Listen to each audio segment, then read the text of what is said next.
it's rolling. And then I just check the audios quick. Once it rolls onto it hits pretty much live time. It's just the comments lag. The video's fine. It's just the comments kind of lag with it. Is it, oh yeah. See? Ta-da, that's good. And YouTube's been the one that's been screwy lately. I was going to say video-wise. Yep. So, welcome to the show, my man. Thanks, bro. Live at the bar. Derrick's in town from Idaho. And we got my birthday party here tomorrow at the house. 30-30. Bunch of people coming over. Just checked out the smoker. Made sure that was going to be good to go. We're smoking a bunch of pork and smoked mac and cheese and the works, man. Yeah, that smoker is definitely doing his job smoking. Mm-hmm. Got a little wet. Yeah, we had a little rain today. Yeah. So last couple of days, quite a bit of rain. Yeah. So I don't know. My wife thinks we're famous or something. One day. One day, famous in a small town. But yeah, dude. So flight was good. Trip was good. Everything was good. Probably the first time ever flying back east where it didn't run into delays and just something. I mean, we've had everything from when we came back for my wedding that one time. We were boarding a plane in Boise, and they couldn't get the door to close. On the plane? Yeah. Well, they're pretty cool about it. They gave us a bunch of free drink vouchers. Yeah. And we had to hang around for about 3 hours. So yeah, tied one on pretty good. Yeah.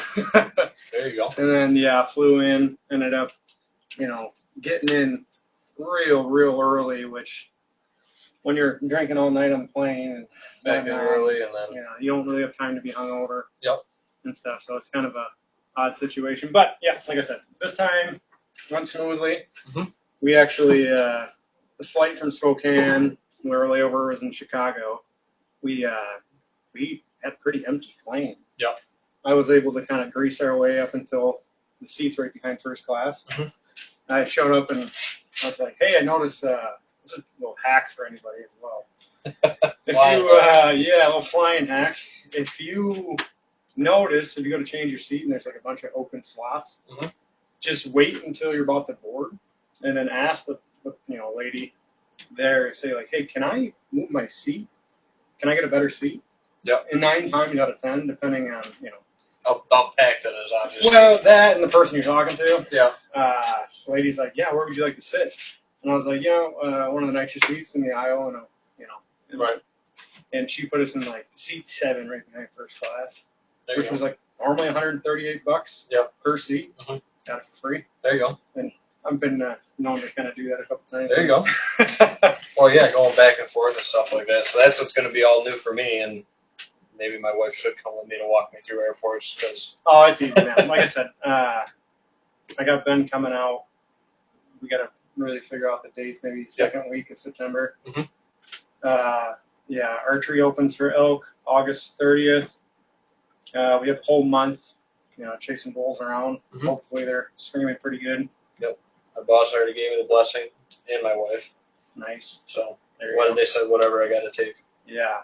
We'll mostly be hunting in Unit 4A.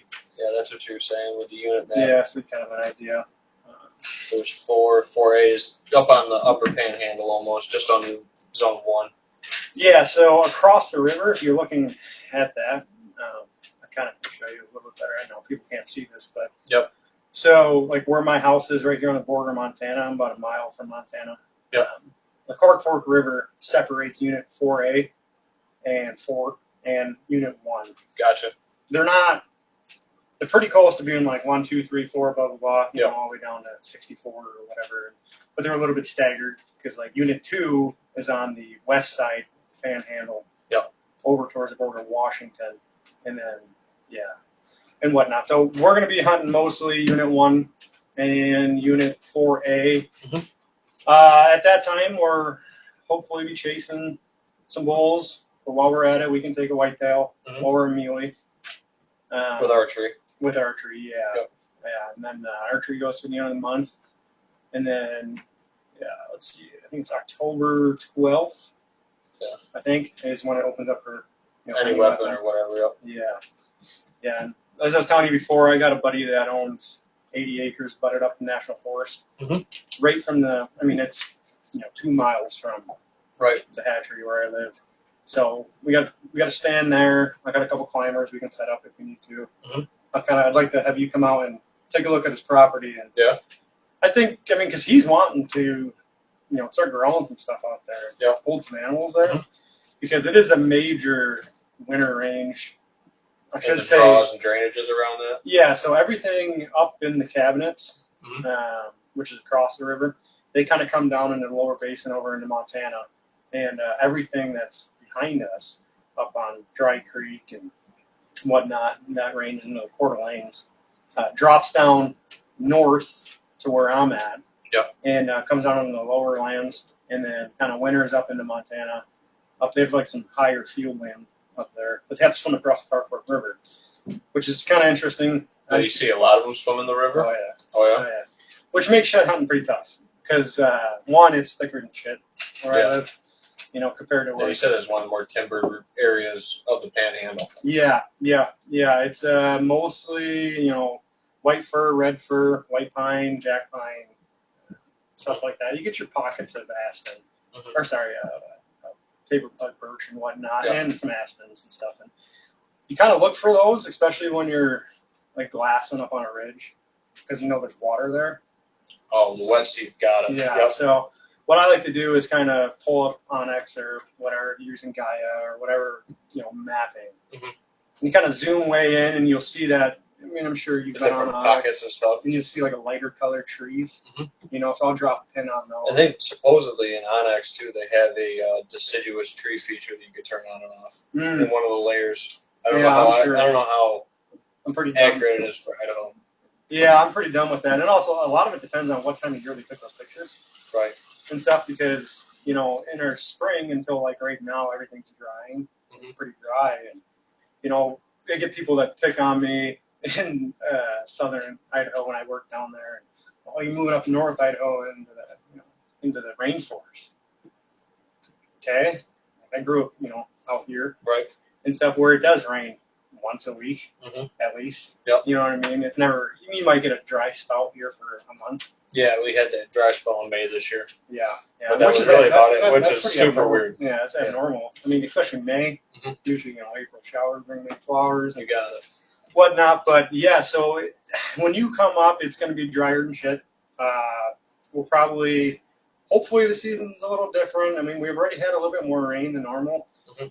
But with the rain comes the thunder and lightning storms, which, out here, it's kind of a welcoming. You're like, oh, cool, it's a nice thunderstorm, lightning storm. You sit out on the deck, Right. enjoy the booms and the whatnot, and you're like, okay, good grow season, all that. Where I'm at, I'm like, oh shit, stuff's gonna be on fire. Right. Well, we were looking at the map, and you said there's fire north of your house. Deep Top Mountain, right across the river. It's smoking pretty good. It's not too bad of a fire right now. Mhm. But I mean, last year we had a really good one up on the Steer's Head, which is literally across the river. I'm watching flames out my back porch. Yeah. And stuff, and it's cool at night, but it's also pretty terrifying. I mean, Yeah. I've watched that fire start. Yeah. So my wife and I were driving home from Sandpoint town. That's where we go to get groceries Okay, yeah. and whatnot. And man, it just started. Just big old thunderheads coming out of the east over in Montana, just rolling our way, and it was hotter than shit. It was just goofy, when those storms roll in where like the temperature gets hot at night. Yeah, that'll warm up. Yeah, and Pulls that east air. exactly. Mhm. And so it was just like, man, that's pretty wild. And saw the first crack, and I'm like, oh, okay. Well, just so you know, it hadn't rained for about 55 days. So it was before like this, bone right? dry. Yeah, bone dry. And I was like, oh, okay, we're driving back, going through my little town of Clark Fork, population of 500. And we're on River Road, and I watched the bolt come down and just smash the Steer's Head. And I was like, oh, shit, it's pretty wild. So is that like a peak out there, Steer's Head? Yeah, so there's the whole Cabinet Range across the river there. It's pretty dang impressive mountain range there. If any of your viewers have ever been up to like the Adirondacks, it's like that, but mountains are about 4,000 feet higher. Yeah. So they're big. Yeah. And, we have mountain goats and bighorn sheep Yep. and stuff and whatnot up there. And but yeah, so watch that lightning bolt come down a crack, and I was like, "Ooh, that was a good one, you know." Mhm. We should. Yeah, watch And it then from across the yeah, river. so we're taking groceries out of the truck, loading up, and it's dark out, and I'm like, man, like just over top of the pines, kind of where I can see the steer's head. I'm like, there's like an orange glow. Kind of glowing. I'm like, oh shit, that can't be good, you know. I thought it was the dam, Yep. because as you know, there's a power dam right on the river above me. I'm like, maybe they got some lights on or something weird, you know. Yeah, something going on. Yeah, hopped in the truck, drove up the road, up back onto Dry Creek, or sorry, River Road, where I get a better view, and just already engulfed. Yeah. Top. Yeah, once it's lit up and it's You dry know. like that, man, it's like a tinderbox. Yeah, unfortunately up there it's above tree line, so being that it's above tree line, Mhm. there's kind of a nice little natural fire break. Yep. So it stayed mostly kind of on the south end towards me, the river, Yeah. versus north towards like Troy, Montana, Yep. and stuff. Kind of there's a nice little fire break up there, so it didn't get too crazy, but it was enough to be Right. pretty wild. What's going on, Larry? Hey, You're live right now. pardon? You're live on video. Ooh. It's all good. All good. Oh, good. What's up? Get a chance to grease I'm gonna grease it right after this. Yep. You're good to go. Alrighty. Yep. Yeah. All right. Got it. Fantastic. Nice seeing you there.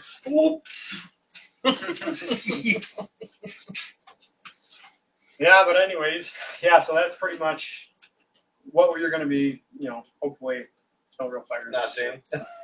Yeah, like I said, we got a little bit more rain this year, which is nice, so it's staying a little bit more green, but it is pretty dry. So when we're kind of, creeping around, Right. coming this September, it's pretty easy. Everything's pretty crunchy.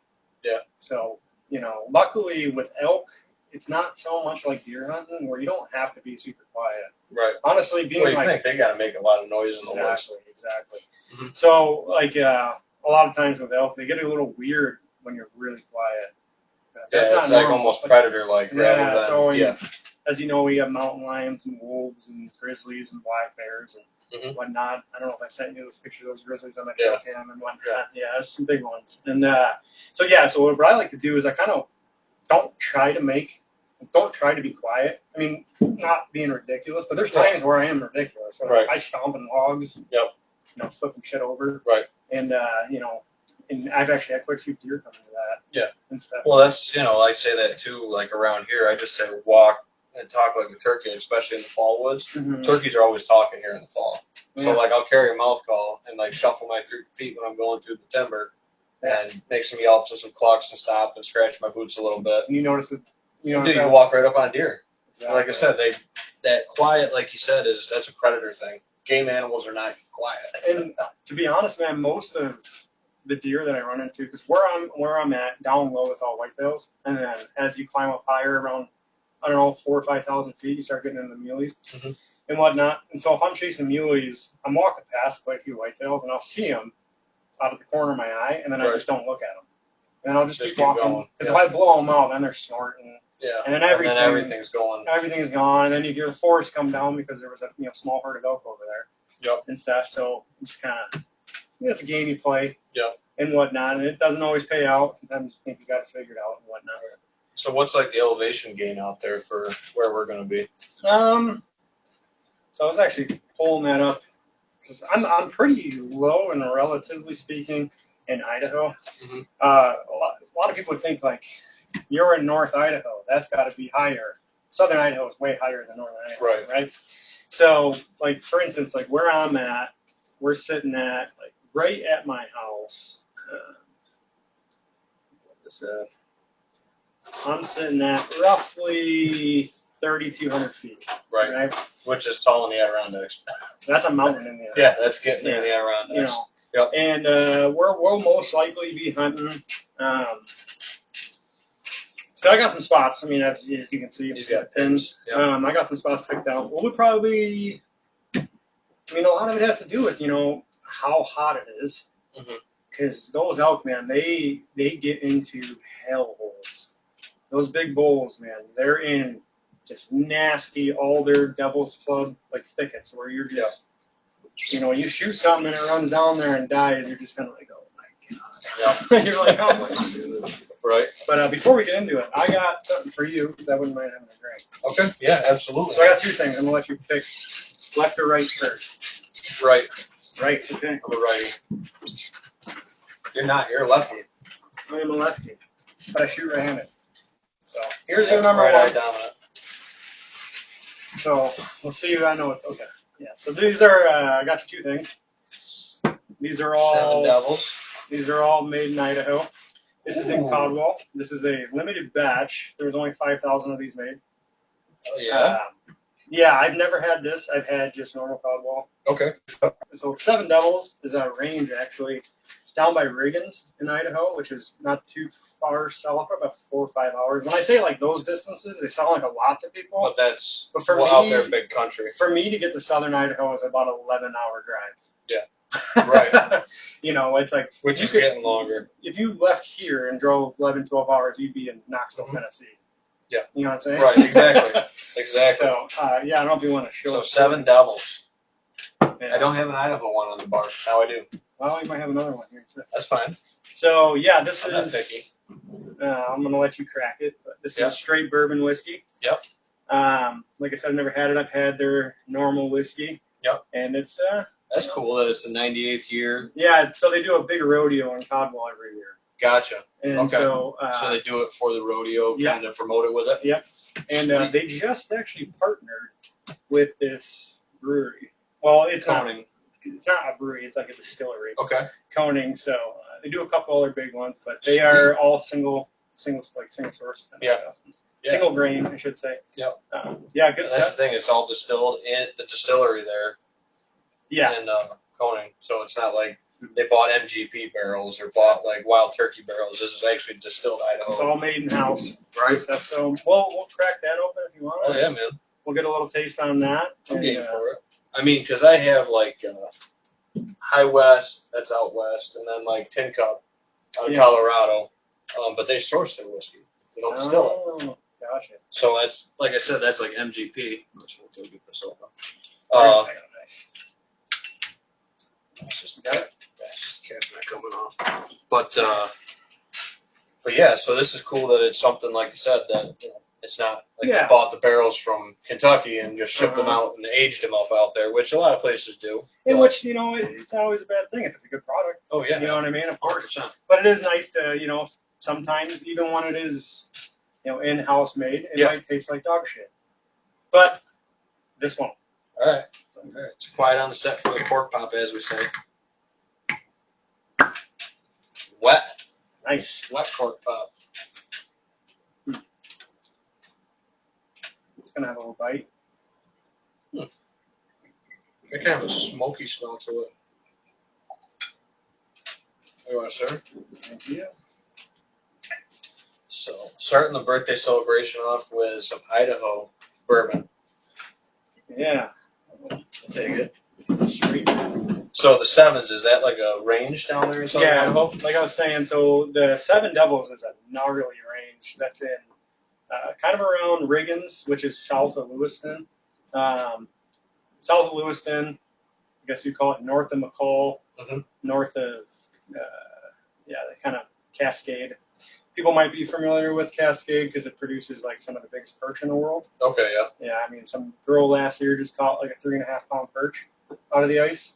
Yeah, it's Thing's got to look like a football with stripes on it. man, I wish we could pull up pictures.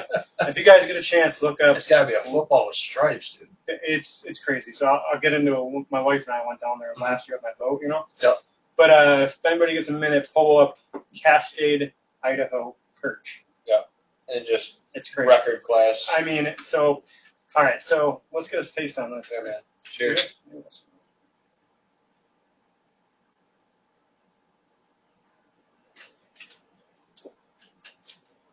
It's a little sweeter than I thought.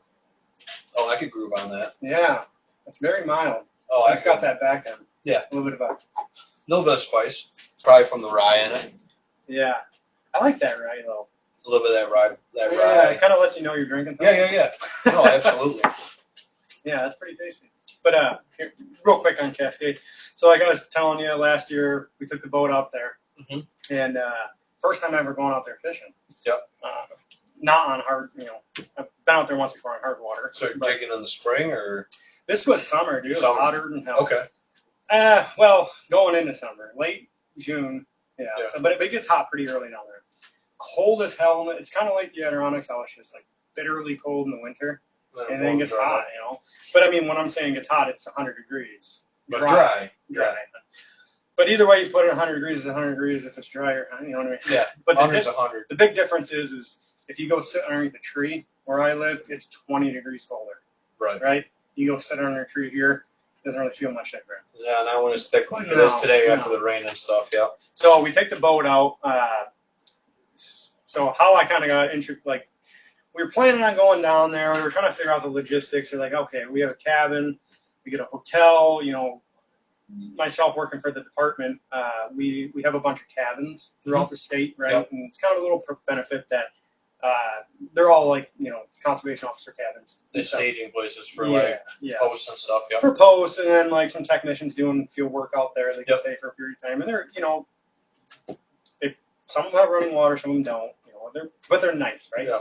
And so we were kind of deciding if we were going to stay in one of those or what not. But we were in the middle of hauling our kokanee from the hatchery, stocking them back into Lake Ponderay, just about 7 million we were putting out there. Yep. And we get two of the drivers from Southern Idaho with their CDLs that come up and they drive the big rigs. And full fish and just Yeah, so it'll be myself and a 2.5 ton, my buddy Tyler Schober and the other guy that I work with, and another 2.5 ton, and then the 2 10 tons that come up. Yeah. And we'll haul those up over the mountain, right from the hatchery, up over top of Dry Creek, drop down the backside. It's about 28 miles. It takes about 2 hours to get in. Yeah, up. Yeah. It's 28, but it's yeah, it's up, and then it's actually just kind of up one. You switch back your way up, and then drop down. And then we go into a place called Granite Creek. That's where we spawn. We hand spawn all the fish. Stand in the creek from. Stand in the creek and milk the fish. Yeah, from about beginning of November, and on a good year, we're out of there by just before Thanksgiving. On several years I've been in there that we're out of there just before Christmas. So it depends on how the run is, and I'll get into that real quick. But so this Cascade, the two drivers, Greg and Kenny. Greg's a gun nut from Utah, Mormon guy, right? There's a lot of people like to say they own a lot of guns, and I know a lot of people with a lot of guns. Nobody owns guns like this guy. It's Mormons, dude. he owns cannons and Gatling guns, and he told me he has over like 40 ARs, and in his truck he carries 2 ARs and 2 9mm in his semi. It's hilarious. Different world out west, man. And then, and Kenny, he's born and raised outside of Boise, and he's just a good old boy, big boy. He's a big boy. Yeah. Big hunter and stuff. His family, born and raised, everything out there. Kind of, if you were to gain like 200 pounds. Yeah. And also a little taller. Anyways. So Kenny, I mentioned to him, so we got done, because we haul about 7 million fish in 2 days. Back and forth. 2 trips a day, because the fish are about 2.5 inches. Fingerlings or whatever they call them. Yeah. And it was our last haul. We stopped to get lunch at this place called Sweet Lou's, and I just mentioned, Kaylee and I, or my wife, are going to go fish Cascade in 2 days. We're going to grab my boat. He's like, oh, you got a place to stay? And I was like, kind of tossing that back and forth. I'm like, I kind of want to stay in town there in Cascade, but I'm towing my boat, and, I don't want to, towing that around, and I don't want to pay to, leave it on the water somewhere, especially if I want to go fish somewhere else. It's a pretty big lake. And he goes, well, shit. He's like, I have a cabin right on the lake. And I'm like, is anybody staying in it? He's like, no, dude, stay there. Right. So I was like, oh, that's cool, man. So, I stayed there. Here's the key under the third rock on the left. And Actually behind the woodshed door. But really cool spot, man. And it is cabin. But, it's got running water and everything, and about 500 quilts. I've never seen so many quilts in my life. This cabin's been in the family forever. Oh, yeah. You know what I mean? And, no DVD player, all VHS. And, Old school Adirondacks feel, man. 100%, And so we stay there for 5 days, and we end up nailing them. I think I kind of did a little size comparison. The smallest perch that I caught was 14 inches. Smallest? The smallest perch, with the average being about 15 and a quarter. Yeah. Dude, you're lucky if you're pulling like, 13, 14-inch And even jack on a that, Seneca is you know, a nice fish. And even that, you're like, hell yeah. But dude, these perch are built different. They're built like smallmouth. Their scales are thicker. Their bones are heavier. Like, cause I got like an electric Bubba, you know what I mean? Yeah. And I rip through walleye with those, just like you can't even feel it. Yep. It's like, Yeah, you can feel it. I'm like, Yeah. holy smokes, you know what I mean? Pulling off like walleye size fillets off these things. Well, yeah, you're talking 15, 16-inch perch. Those are Yeah, freaking and tins, so dude. we end up bringing just under 60 of them home and whatnot. And I mean, I still have some left. Yeah. I mean, I have them marked for. Well, it's not like 60 here in New York of like 10 oh inches. my gosh. I mean, I stack up the walleye and stuff too, and so I do pretty well fishing. But I have bags marked like family trip. Yeah. Where there's just gallon Ziploc Gallon. bags stuffed to the gills, just with frozen water and fish in there and stuff. Because that's kind of our, we like to contribute that when we're camping with my uncle and stuff. It's Right. just, I'll bring either some elk or some deer, but I always bring fish, and he likes the walleye. So Yeah. I bring a lot of walleye, but last year I brought some perch up, and Mhm. they hammered through that, and honestly, you can't really tell the difference. I mean, Yeah. one's battered up, and I also, Oh, and the Percaday family. yeah, exactly. As you guys were getting the smoker kind of going, so I have a smaller one as well that I put in the bed of my truck. Yep. And then I steal our diesel generator from work. Mhm. And I bring that with me, and then so we're just cooking everything on the grill. Yeah, right. You know what I mean? Yeah. But so we were out there and knocked the piss out of them. Actually, the last day we were fishing, we got blown off the water, man. That was probably the A craziest. storm rolling. Out of nowhere, it just came up. I mean, I watched it roll over the mountains, and I was just like, well, that's not good. Well, that's what I've heard out there is once you don't even Yeah. feel it, see it coming, and then you see it rolling over the hills, and it's like you're almost too late. Yeah, and I'm 7-8 miles from where I launched and stuff, and I mean I So don't you got have to boot it back. and I don't have a big boat by any means. I got a 16.5-foot boat with 50 horse four-stroke on the back, which is great. It's all I need for. I mean, I'm not fishing big waters and stuff. I got it done up right with the trove on the front and 2 helixes on it, and fish is great. But anyways, that storm started rolling up, and I mean we were racing a pontoon to get back and stuff, and I mean I can't run full throttle. It was that crazy, and I just unhooked the fish finders, handed them to my wife, and she just sat there with her head down, covering, and it's just taking on water. I mean, it's gnarly. But so we get done, and there's like a famous tackle shop. It's called Tackle Tom's in Cascade, and they're famous because they take people out and they catch world class perch and stuff. So last day we go in there, I'm like, hell, let's swing in there. I've never actually been in there. I always see their stuff on Facebook and whatnot, and they hold these huge ice tournaments. And I swing in there, and they ask like, how fishing goes? Oh, it's great. We actually caught between 20 or 30. I think it was like 27. Mm-hmm. He stops and looks at me and said, "Are you serious?" And I'm like, "Yeah." He's like, "You caught more fish by double than all of my guides caught today." So I was like, "Yes." That was a nice little. Well, they were already back in the shop because it was no kidding. But that was like a nice little kind of. Oh, I'm doing something right. Right. You know what's funny is I was fishing for those, like I was fishing for walleye. I was pulling worm harnesses with 3-ounce bottom bouncers. Kind of bounced on it, Yeah, I mean, guys are out there jigging a worm, but I mean, it works. But what you got to do with those perch is if you get one, you got to cut it open and see what they're eating. Because they're eating kind of 2 things. They're eating a lot of little bait fish out there. And, Idaho does not have a diverse species of fish. I mean, you can walk down to your local creek right now, and there's more diversity in that single creek than all of Idaho. I guarantee it. Maybe double. Right. You know what I mean? So, but they're eating. Well, it's a lot of predator fish.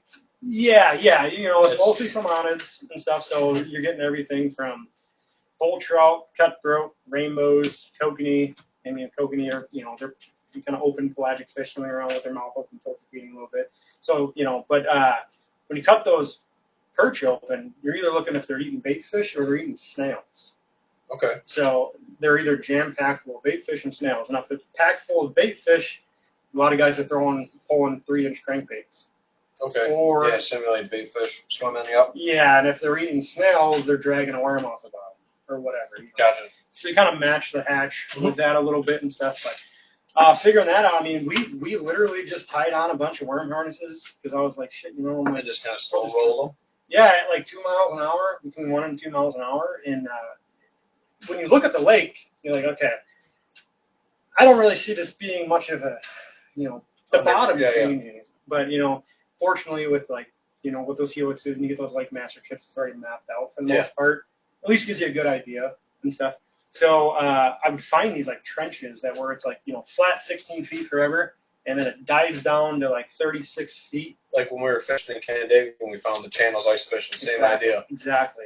So I'd isolate on those, and I just run hot laps back and forth. Or on the channel. And or on the drop of the channel. Yep, either there in the middle or down. They're sitting there. They're down in that, like when we were getting the ice fishing. They're waiting for stuff to swim by to come up and hammer it. Yeah. But these perch, man, they're so much different. Like I was saying, they kind of fish like smallmouth or walleye. Definitely is when you're marking them. Normally, when you're marking perch, you're kind of marking like a cloud of perch. Yeah, it's you know like a what I mean? cluster. It's a little bit of different size in there, but you're getting a lot of perch. Mm-hmm. You're getting single, double marks, and then big gaps of nothing, and then another single perch, and then another single perch. So they're not like schooled; they're kind of just isolated floating. Yeah, which makes it fun because then you can kind of really get after them. You can spot on them and then drop to them. Well, that's what like the one show we did live. It was just on Facebook because I didn't want to bring my laptop out on the water. We picked like one of the crappiest days to go out on Cayuga and jig for lake trout. Of course. How'd you guys do? We caught one live. Did you? Yeah. Nice. Yeah, Jesse pulled one in live. I had a good size. Yeah, a nice one. You know, I had a hit. Nate had a couple hits. We just couldn't. Again, it was brand new to us. We'd never been jigging for him before. Jesse's like trout whisperer now. Yeah. Yeah. He goes out there and hammers them. Calls them the mud chickens. I call them sewer trout. Yeah. I mean, honestly, they're fine. I mean, everything smokes good. Yeah. But I don't know. I'm not a big on keeping trout, and that's not because I'm a purist by any means. It's because I don't really like trout. And honestly, I used to love trout, big time fly fisherman and all that, and I still enjoy catching big fish. I mean, who doesn't? Yeah. Regardless, I don't care if it's a 30-pound carp. That's freaking riot. Oh, you know what I mean?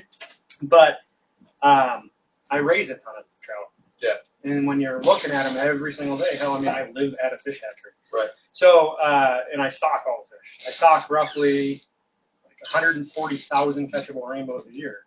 And that's just rainbows. I mean, I'm stocking. So you said 7 million. Yeah. Yeah, of cutthroat. I mean, of kokanee. Coach, yeah. Of all late kokanee, early kokanee, do about 500,000 earlies, and then I do about 250,000 Chinook salmon.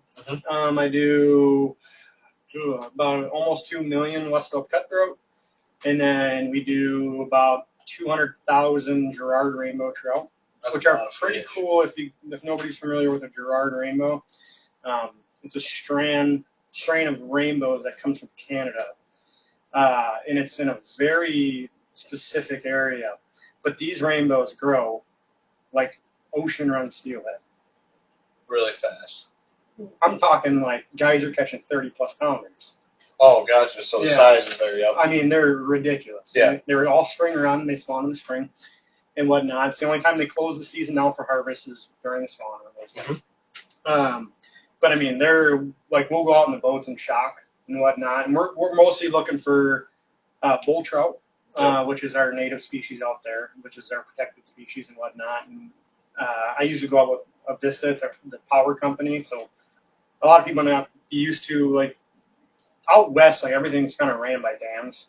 Like, gotcha. As in, like, you know, kind of hydropower or whatever. Yeah, it kind of killed all the ocean run stuff. So there's mitigation programs, but in fact, we put in place to kind of mitigate those. So right where I live at the Cabinet Gorge Fish Hatchery, right above it is the Cabinet Gorge Dam. You know, it's a mile from my house. What a Vista does is they have to go out there and they shock the river at night in their boats, and we collect up fish, and then they take DNA samples off them. So they take a fin clipping, and then right in Knox in Montana, they have a lab over there, and then overnight they sequence the DNA out of those fin clippings, and they can figure out exactly where that fish was born by... Like what, hatchery strain or whatever? No, these are all wild run. Okay, yeah. So what they do is they pull chemistry from all the tributaries. And So then like a 23andMe for your fish. Exactly. So they have a sequence of what exactly is in those, because every tributary has a little bit different, like minerals and whatever. Right. So that, you are what you eat. Yeah. That is within that fish. So in less than 24 hours, because they cut a little piece of the fin, take a DNA sample, the fish are holding in their holding facility in ponds, and then they go, okay, this is a Bull River bull trout, or wherever. It could be Oak Bay, whatever. And then they haul that fish up over the dam in a truck. They drive it around, and then they go release it into the stream that was born in. The native water. Yeah, and that's their mitigation program they do because of having the dam in the way. And they do that as so basically the fish can't get back in because of the dam. Yeah, they just run into concrete. Gotcha. But now they just so they literally take each fish back to where it spawned, came down over the dam. Or was born rather, and then came down. Yeah, the fry ended up coming over the dam. And stuff. I mean, either through the bottom or whatnot. But they also have another thing in effect. They just built a copper dam. I don't know if you're familiar with that. On the face of the dam, what it is it's pretty much a collection basin that sits underwater, and they pump spring water into it, so it attracts fish to want to come to it. Right? They're pulling cold water from up above the dam. Yeah, pumping it, not sitting water. Yeah, so those fish that wanna, try to make it there, but there's a concrete wall in the way, they go, oh, hey, I smell that water, and they go sit. Feel that temp, and then they hit a button, and once their trap's full, and it lifts it all the way up, it then dumps into one of their trucks, and then they drive it down to next to the hatchery where their handling facility is. And it's not part of Fish and Game stuff. It's their own thing. It just happens to be on pretty much our property. No kidding. They worked pretty well. That was kind of inside trader information. Yeah, that's kind of cool. That project was, it was slated to be, I think it was like $22 million. I was going to say, it can't be cheap to be sequencing all these fish. Well, this is just the build. The copper, yep. So it was about $22 million to build that, and then it took an extra year, and I think all said and done, it was just over 60. That's how things work in this sector. That's the cost of living with any kind of construction stuff, dude, in this day and age. Yeah, well, yeah. It tends to be, if you guys are going out and getting a quote on something, expect it to be more. It's going to jump. Yeah. And also, remember when, sheets of OSB were like $80 a sheet? Did it ever get that crazy out here during Yeah, it was up there. Yeah. I know we have like a couple hundred of them at work piled up. I was going to start a second business and just start slinging them out of the back of the hatchery. And side hustle. Yeah, I'm like, shit, no one's using these. Right? No one's going to miss these. But yeah, man. So besides that, well, I'm sure there's lots of this. We could talk all day. Oh yeah, dude. On fish and everything, but dude, it's like I said. I mean, we can get into like the one day me and my buddy Kyle, who'll be at the party tomorrow. We went and walked the outlet, the Canandaigua outlet. There's the creek that we fish. It's right here. We used to fish that all the time. Yeah. So basically, you just keep coming downstream from the lagoon and all the stuff. Remember fishing crappies and stuff all the time? Yeah. And so yeah, we caught smallmouth. You catch largemouth. You catch pike. Chain pickerel. You can catch pickerel once in a while. Yep. Chubs, creek chubs, dude. Freaking tank chubs. You gotta save those for ice fishing in the winter. Horny heads. Yeah. I caught a male this year in spawn colors. Oh, all peak and pink and peach colors. Kind of rainbowy looking. Yeah. And there are those nuptial tubercles. Those horny head. Yeah. I'm gonna quit there. Nuptured No, it's nuptial. Whatever. Yep. Faust fist. Yeah, I know. If he's watching this, either. Nuptured tubercles. Yeah, there you go. Got it.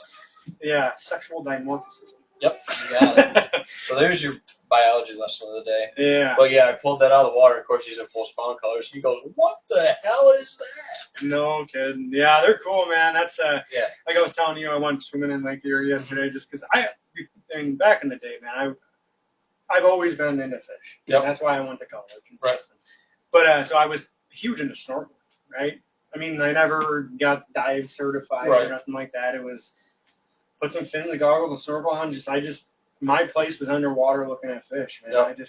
Something about it, I don't know. It was just I could shut my brain off and just enjoy everything around me. And still to this day, one of my absolute favorite things to do, and it sounds so trivial, is I like to, on a nice sunny day, I go underwater and I turn around and I just look at the surface. I look at the sun. Gotcha. And I just float. The way it's coming through the water. Oh man, to me that's like I don't know, that's my happy place. But man, I used to we call it gator crawling in the creeks. You know, I'd put my snorkel on and my goggles and then just try to identify all the different minnows.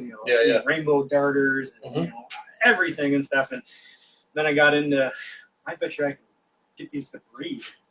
So I remember I started raising fish too. Yeah, man, I did that. gilt darters, rainbow darters, orange throat darters. We were doing red side days. Yeah.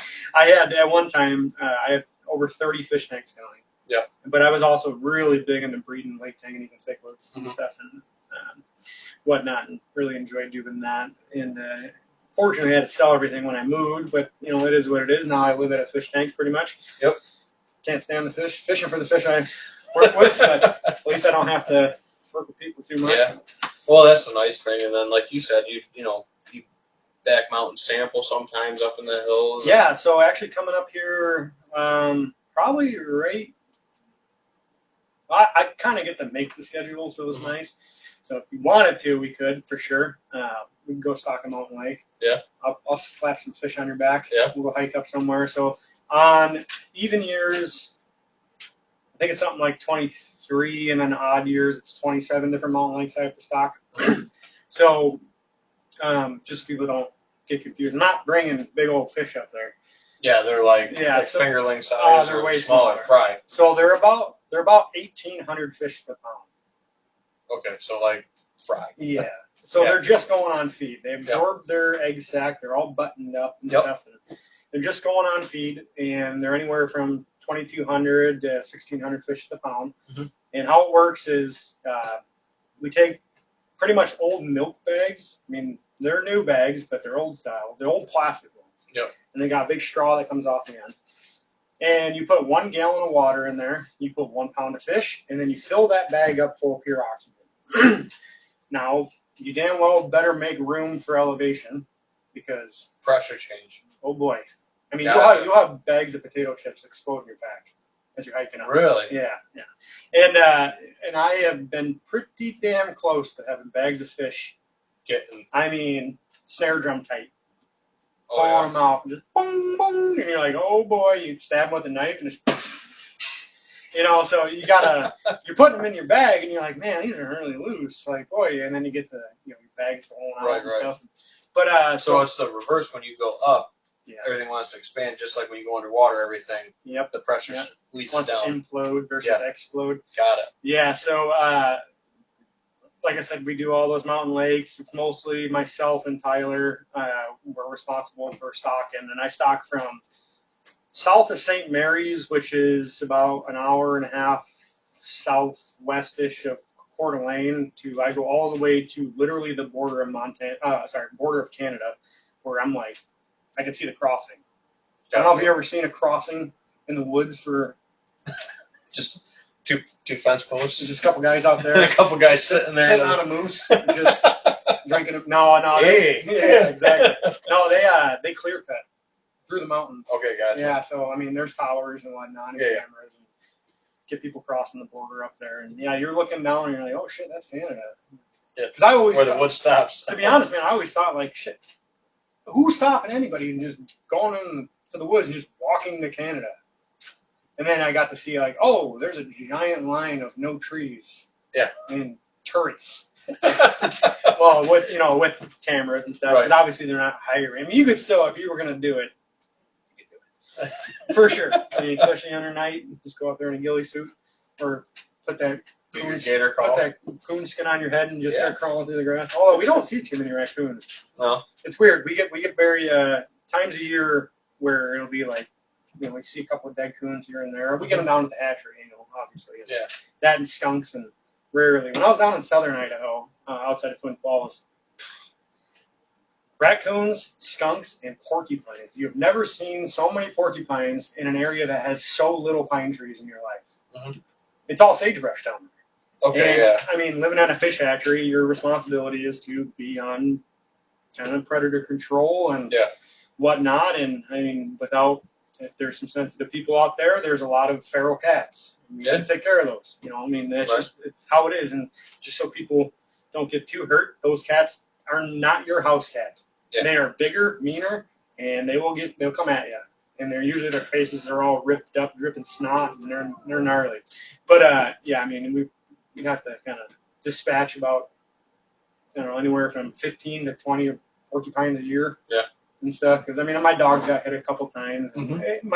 My lab is just dumb. He doesn't go after him. He's just, oh, I'm gonna come over here and smell you. Hey, friend. And then he comes back and he's like, Dad, look at my face. You know what I mean? Where my short hair is just like, I want to try to put you in my mouth and stuff. And I mean, she's bad. I mean, when you come over, you won't see her not packing a shoe around the house. She doesn't chew on anything. Yeah, just always carry something. And stuff. So I mean, she's always got a slipper, a toy, and I mean, and she goes through her toys where we just tie them into a chain. Yeah. So I got like a bear shark, bear pig toy, and just kind of tie it up and then give it to her for Christmas when it's brand new. But I still got Carly, that old dog. Yeah. Oh yeah. Dude, that dog is. We were actually just thinking about that the other day. Like, how old is this dog? You know, because 13. Dude, no.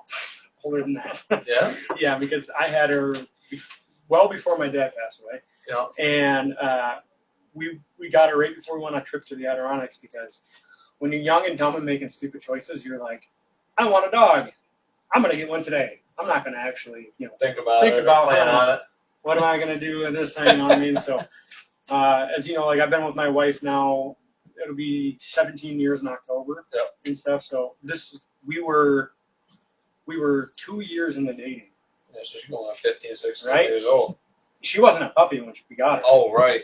Yeah. Yeah, so I don't know if you remember the story. And I'll just give a quick summary. So we were on Craigslist trying to find a dog, and I see this red bone. Beautiful dog. And I'm like, I want that dog. Younger looking dog. And I called this lady in Angelica. Okay. So, like how I lived in southeast part, down there. So it was like almost 2 hour drive, hour and a half. Yeah, getting up there.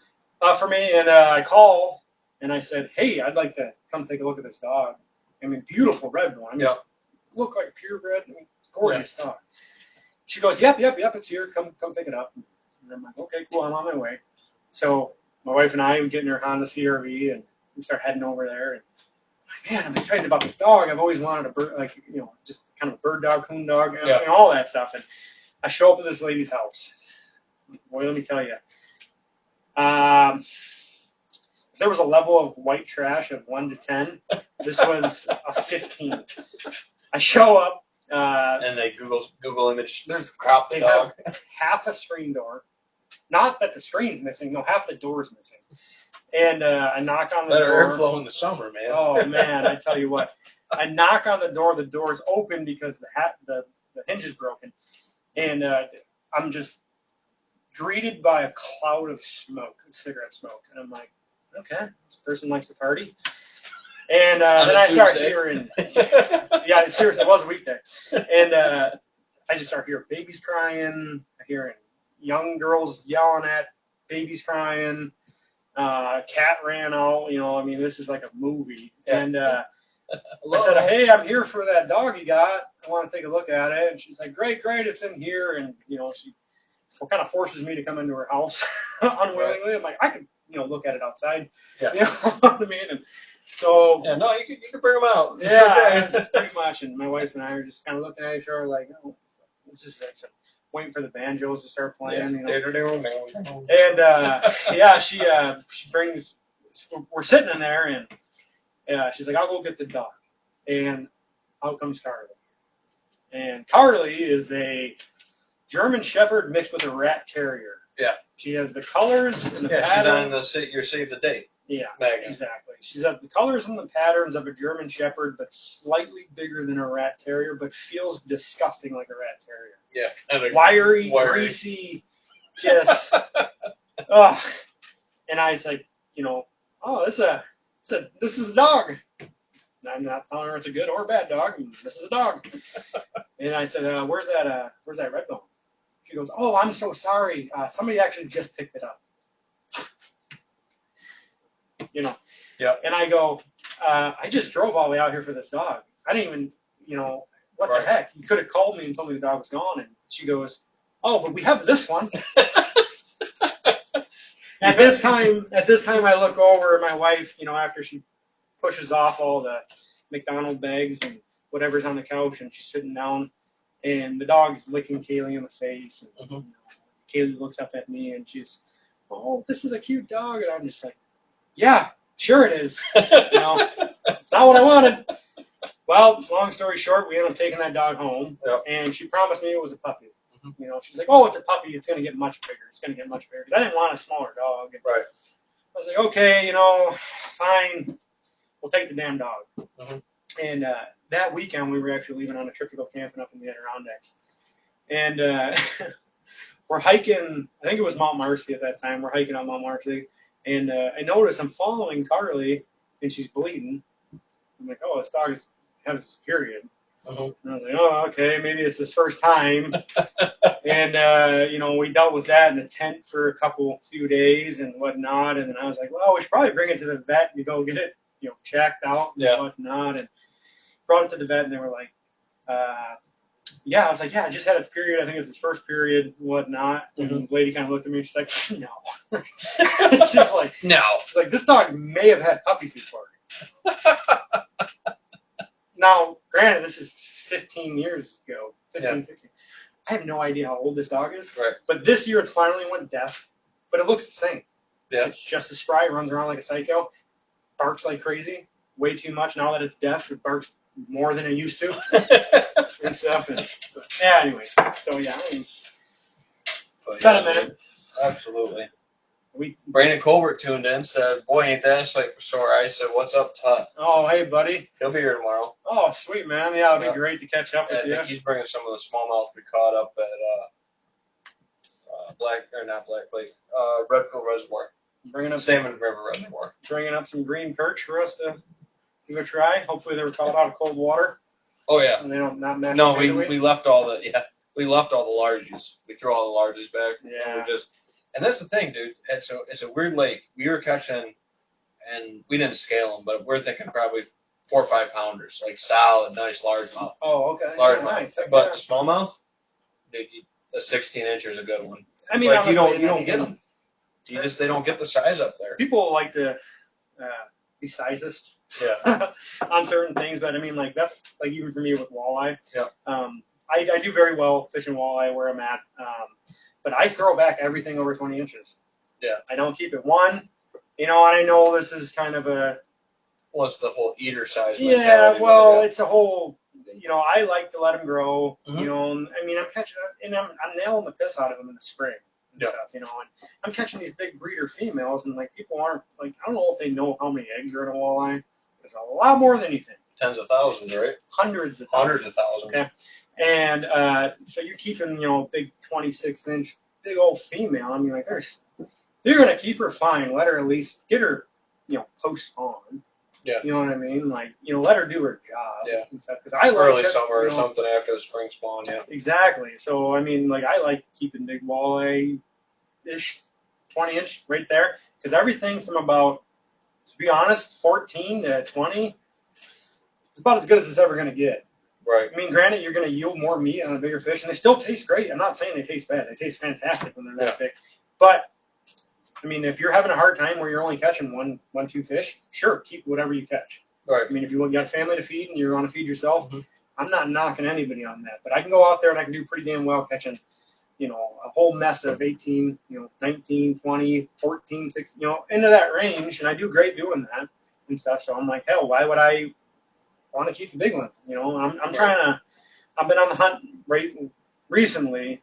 So right now my biggest one, I mean, it's not huge by Lake Erie standard by any means, but I'm sitting at 31 inches, just under 11 pounds.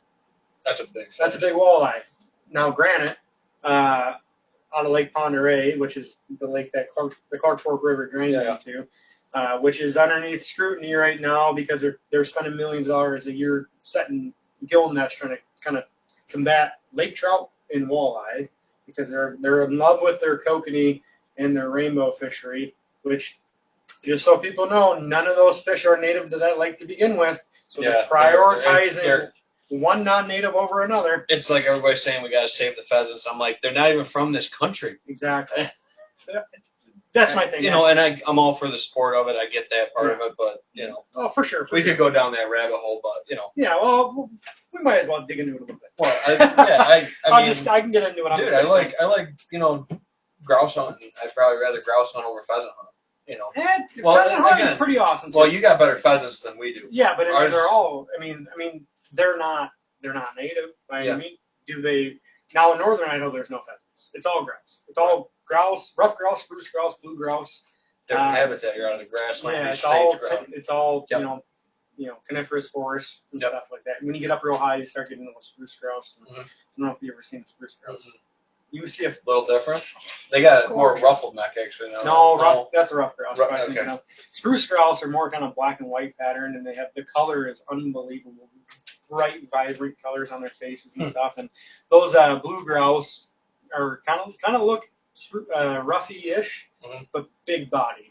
You know what I mean? And they're more built. They all eat amazing. People aren't a huge fan of the spruce grouse because you ever go dove hunting? Well, I don't even know if we can still dove hunt here in New York or not. You ever kill any rock does? Pigeons? Yeah. Yeah. You ever eat those? Yeah. You ever, when you cut them open, their meat's like purple? Yeah. So that's kind of like a spruce grouse. Okay, yeah. So yeah, pigeons are always purple. Yeah. So dove same way. Yeah. It's very dark. It's you know, very dark. And spruce grouse are the same way. Where you shoot a rough grouse, it looks like chicken. Okay. It's white meat. Yep. It's and people are like, I don't like those spruce grouse. They eat great. People just don't cook shit right. Yeah. You know what I mean? I mean, you overcook chicken, it tastes awful. Doesn't matter how rubbery, dry, whatever. Barbecue sauce or chevettes you put on there, it's not good. Which, dude, I guess I didn't realize this. You turned me on to chevettes. Well, but where I'm from. That's a Western New York thing, dude. You get here and talk about it, people are like, what? But you guys are all about like garbage plates. Yeah, but I mean, dude, like you mentioned a garbage plate to anybody outside of Buffalo, they have no idea what you're talking about. It's hilarious. It's crazy how, and we're only 2 hours or so away from each other. But I'm telling people, like, when we're making chicken here on the grill and stuff, they're like, oh, what is this? This is really good. This is better than the fire department chicken and stuff like that. And I'm like, I should just overnight it in chevettes in the fridge. Yeah. I'm like, man. We are actually going to bring a gallon home with us on the airplane. Got to. We got to bring home gallon of maple syrup, gallon of chevettes every time we come to New York. Mm-hmm. I mean, it's just not like that out there. There's no maple. No, I mean, we have mountain maple. Well, you could tap birch, but it's not the same. Yeah, and I mean, you're also. It's all national forest. Okay. You know what I mean? There's no private ground. It's all public land. Yeah. So, like, I have a lot of marks on my Onyx of tree stands. They're not my tree stands. It's first come, first serve, and it's written in the rules that way. So if you go put a stand up on National Forest, whatever, and I'm sitting in your stand, I'm sorry, buddy. I don't care if you bought this or not. Now, granted, I'm not like that. If some guy said, hey, I'm putting the stand up here, I'm sitting here, I got 50 other places I can go. You can have your stand back. Sure. Well, you got tens of thousands, hundreds of thousands of acres. Hundreds of thousands, yeah. I mean, I've only ever had that happen once. And the guy had a bear bait there and whatnot. And, I mean, it was, in the fall. He's not baiting. Most of those guys are bear baiting in the spring. And they get into it in the fall a little bit. But, it's elk and deer season up there. So I'm sitting in the stand, and I had one guy come up, and he was a guide, and he had a client and stuff. And his barrels were gone, but he was setting up. And I tell you what, you want to talk about getting jacked up. I'm sitting in the stand, and it's thicker than shit around, and there's just one shooting lane, and it's, basically where the bait was. Man-made shooting lane for a guy taking a poke at 30 yards at a bear, you know what I mean? Yeah. And all of a sudden I hear just this noise, rack coming through the weeds, and because I had just been calling, I was cow calling, just, hitting this, and I'm like, oh shit, get ready. I'm like, there's a bull coming. Either a bull or a cow, like, I usually hit like lost calf calls and stuff. And, I'm like, oh shit. So I got an arrow knocked, and I got my release on, and I'm just like waiting. And all of a sudden I just see a blue barrel first. And I'm like, rolling out. oh shit, you know. And I mean, give these guys credit. I mean, they hiked them in about 2 miles. Yeah. I mean, it's not like a flat ground hike. No. And shit. And I was just, you know, hey, because I scared the shit out of them when I. Oh, of course, you're not expecting anybody up in there No. to stand. Yeah. So, and they're like, hey, oh, sorry. And everybody's apologetic. I mean, you get into some of those backwood meth lab type people that are like, there's a reason, like, even when I'm out working, like, I carry and stuff. I mean, they want us to write tickets and whatnot for, you know, check licenses. You're not going to find me doing that. Right. There's 100,000 acres of nobody. Yeah. It's real quick to shovel shut up, they call it. Yeah. And stuff. And so at that time I just said, hey, you know, it's all you, man. I got other places to be, but, you know, luckily haven't really seen anybody else. A lot of those stands are people that come out, you know, out of state, and they're like, you know, guy puts them in an area and hangs the stand. They go out and buy a stand, the people that are coming out, and they hang it, and they don't want to come take it down. They're going to fly back to wherever, California or wherever they're from and whatnot, so they just leave it. So I go up there, you know, throw a harness on, because God knows they don't know how to set a stand up and stuff, and, you know, get a little risky. And, you know. So you can put stands on, like, some of the land out there? Dude, you can do whatever you want. It's pretty lenient. Yeah. So, like, in New York, like, we can't cut shooting guns. Oh. We can't use any stands, like, with screw and pegs or anything that damages trees. Like, even climbers, I've heard of guys getting tickets written on climbers on state ground for marring timber. Yeah, I mean, the only thing you can't really do is cut down green standing. Okay. And stuff, unless you get a permit for birch. Okay. That's the only way you're actually able to cut birch, is if you have to cut a green standing. Okay. They won't allow you to take it dead.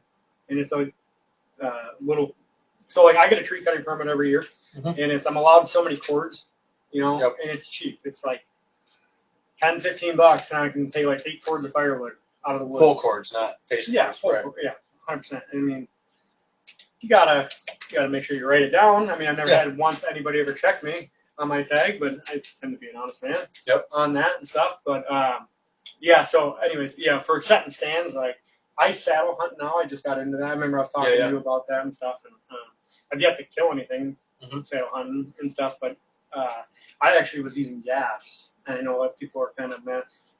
There's too many trees where I live. I hope it dies. Like, that's how fires happen. Right. I mean, they need to bring back a lot little bit logging. more forest management. I mean, just logging in general. And stuff, I mean, one, it makes the hunting, it's so damn hard where I'm at, man. Well, if it's any kind of monoculture, it doesn't matter what it is. Exactly. I mean, and these trees are built to be set on fire. I mean, that's how they're releasing their seeds. And that's the design of them. All those jack pines and all that. I mean, they need that for to the open the part. cones. Yeah, exactly. But I mean, boy, it would make hunting a little bit more easy. Diversity pockets and stuff. Yeah, well, just open. Well, like you said, you find the elk around, the birch and the poplar where you got the wet steeps. You find the bulls. The bulls. Yeah, because they're in the wallows, and they're. I mean, like, I'll bring you. We'll go sit on some wallows, man. You walk up there, and it smells. Like a if anybody has ever been around a sheep farm, it has a different smell. It's like a hot smell. It's like a hot sheep smell. It smells like sheep. It's weird. Okay. It doesn't smell like cows, like moo cows, or it doesn't smell like, you know, deer, like a ruddy buck or nothing like that. It smells like hot sheep. It's weird.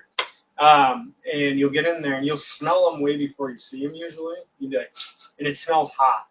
It's interesting. Okay. And then that's when you're kind of commoners, because you know there's a buck close, or you're getting close to a wallow. I mean, and everything's got to live on water when it's that dry. 100%. Like you're gonna find game around it no matter what. Yeah. So can you guys use?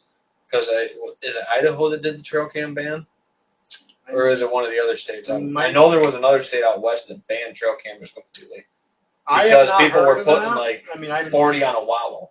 Like you'd have 40 cameras on a wallow, and it was just stressing the heck out. I forget. It was one of the states. Was this recently? Yeah, it was like this year? Yeah, like back in the spring. Oh boy, I mean, I still got cameras up. I don't think it was Idaho. I would have to. I would be surprised. That sounds like something Wyoming would do. Because they're Wyoming's very, like, you can't even use walkie-talkies in Wyoming. Oh, okay. And stuff like that. Is Idaho like iron sights? You can't use like illuminated sights. You cannot. Well, this year they just passed that. So this year you can use. I think you can use lighted knocks, and I think you can use. Yeah, I think you can use like bladed sights. Yeah, it was Utah. Is it Utah? Utah, That makes all sense. trail cameras prohibited on public land from July to December. So during hunting season. Well, they do have a late season one. But anyways, yeah, that doesn't surprise me. Utah and Wyoming are kind of like that. They're very A weird. little bit more. Yeah, they're also a point system state when it comes to drawing versus like Idaho is very unique as in like you use more have of the just counter as good stuff. of odds of drawing as I do. Like I can't save points. I mean, I buy points for Wyoming, Utah, and whatnot. I mean, I don't plan on hunting anytime soon because one, it's expensive as shit to To hunt. get points. If you're gonna out of state hunt, Idaho's the cheapest bet. But when it comes to like over there, or like even Montana, like Montana's pretty cheap, honestly. Yep. But like Utah, Wyoming, it's pretty expensive. Unless you're shooting antelope in Wyoming, it's cheap. I mean, you can get your license cheap. All you have to do is you have to shoot your first buck, which is like $175 for that tag, antelope buck, and then I think you can shoot like 5 does, and it's like $20 a tag. If you're, You want to talk about cost effective. Yeah. I mean that's pretty cool. Yeah. Because I mean that's like I've only killed one antelope with my bow. Mhm. I shot one buck, smaller buck, but I was proud of it because honestly, to shoot an antelope with a bow it's tough, man. I mean, How far a poke was? I know a lot of guys say you gotta be able to shoot 60, 70. I practice. I mean, I shoot 110 yards. Right. And stuff, but I mean that's just for practicing. I mean, Yeah. I would never shoot something that far. It's just, like they say, you shoot that far, it makes 40 look real close. Yep. And stuff. And so I killed that one, I think it was like 46 yards. And I double lunged him. He was quartering slightly away from me and stuff. And double lunged him, and he just went, kind of did a wiggle, and stood there. And I was like, I missed. You know what I mean? So I knock another arrow, and I'm waiting, and I go to full draw, and I just zip him through the same hole, which is, I mean, that's pretty good shooting. Yeah. Again, Double 10 ring. dude, again, it just kind of hit him again. This time he didn't even have like the flinch, Yeah. Hit him through the same hole. Yeah. And then he kind of just looked around, looked at his side, picked his head up, and he picked his head up, blood was pouring out of his nose, and he just face went dead. Didn't even kick, nothing. Just deader than. That was the same dude with this buck. Shot him. He took 2 bounds and stood there. Tail flickered, and he's just standing there. Yeah. And then he just freaking Just lights one out. Yeah, I have never seen. Didn't even know he was hit, dude. And I think he that's- just jumped on the string, and that was it. I tell you, man, if you want to kill some, that's how you want it to go. Oh, yeah, absolutely. 100%. Because I mean, if you're hunting long enough, and like I wasn't big into hunting at all until last. 10, 15 look years. who just showed up. What's up, Nate? Well, but yeah, antelope get a bad rap. People like to say it's disgusting, right? And I promise you, if you take care of it right, it is by far. I mean, like I'll put it up against elk tenderloins. It is better than any meat I've ever had in my life. Mm-hmm. Now, what I did when I shot mine, it was 90 degrees out at noon in southern Idaho, and if you haven't been up close to an antelope, they're a hell of a lot smaller than you think.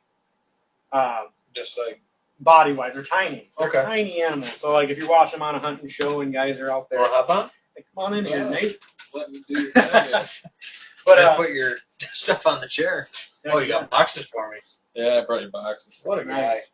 What's up, man? What a guy. Yeah, you too. They're tiny. I literally take them off, threw them over my shoulders, and went back to my truck without being gutted first.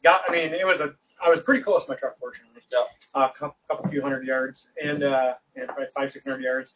And I got to my truck, ripped the guts out, and then I threw the whole thing in the bed of my truck, went to the grocery store, and just started buying bags of ice, and just started shoving bags of ice up into the cavity.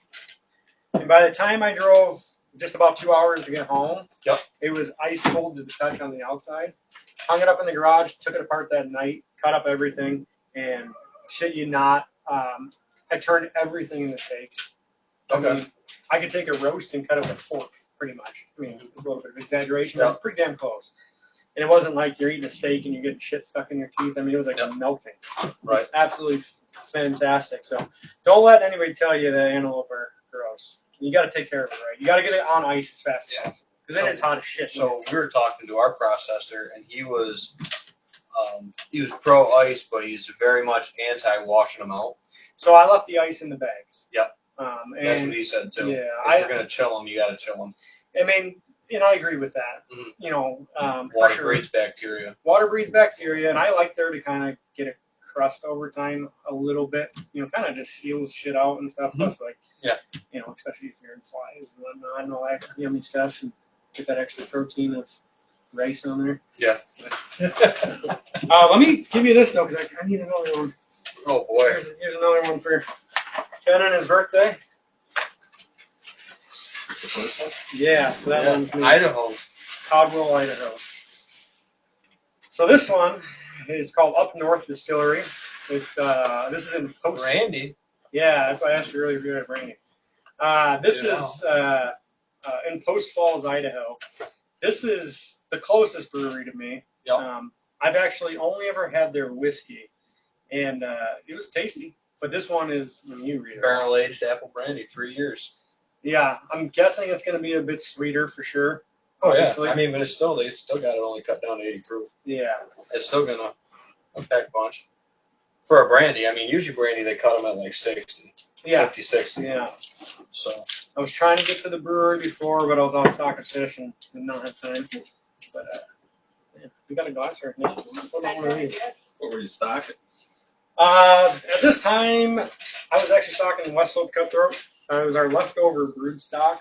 So back in the day, they used to just kind of kill what they didn't need. And I was like, you know, people like to catch these, you know what I mean? And so I started finding, like, going online and on X, trying to find a place I could put them through. Like, the water's still cold at this time of year. And I found several places. And so instead of killing 2,000 adult fish, we started stocking them out and whatnot. So that one into Brickle Creek that feeds Spirit Lake over by Athol, Idaho. Yeah. Athol. Mm-hmm. Which West Slope, kind of like how New York State fishes brook trout. Mm-hmm. West Slope Cutthroat is Idaho State fish. Gotcha. Gotcha. All right.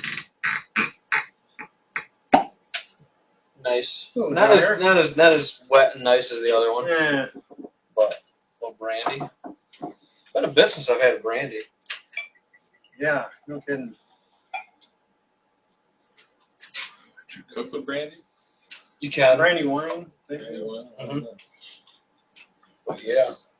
Buddy. But no, man, we've been talking about fishing. Been talking about going out to Idaho in September here. Yeah, you're headed out. Mm-hmm.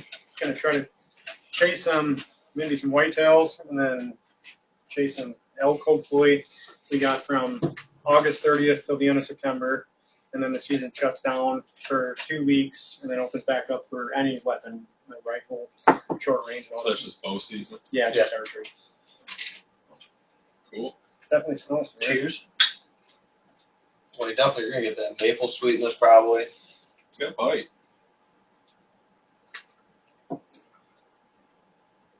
Huh? A little more of a bite than I anticipated. A lot less than it's got a. It's different. Takes a minute. There's a little bit more on the tail than I would figure. Up front's a little sweet. Up front, it tastes like nothing besides a little bit of sweetness. Yeah. And then it kind of takes a second. The heat comes with the. I'm not mad. No, I think it's very good. That's pretty tasty. And again, now I got a brandy for the buckle. Yeah, yeah. Yeah. Yeah. You know, I kind of taste it in my nose. Clears the sinuses out. Yeah. Smelling apple. Yeah.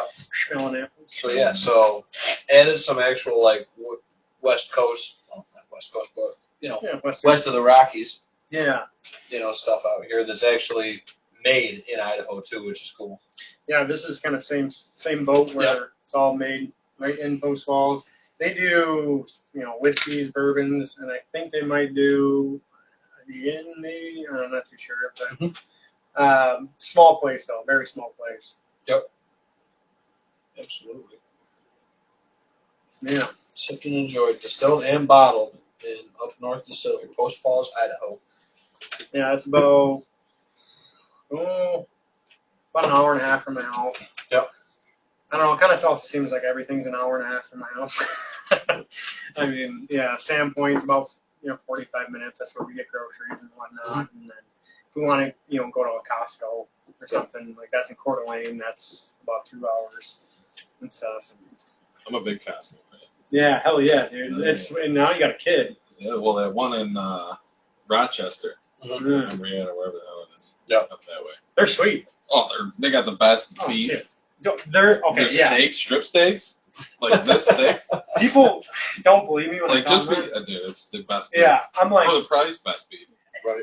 we got some ribeyes that had on sale, and like I had to buy them just because they were on sale, and I'm just like, I'm gonna try this. You know what, dude?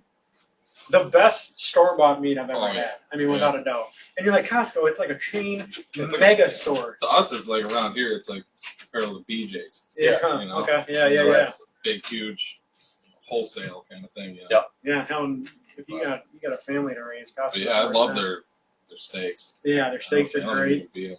Yeah. Yeah. I gotta.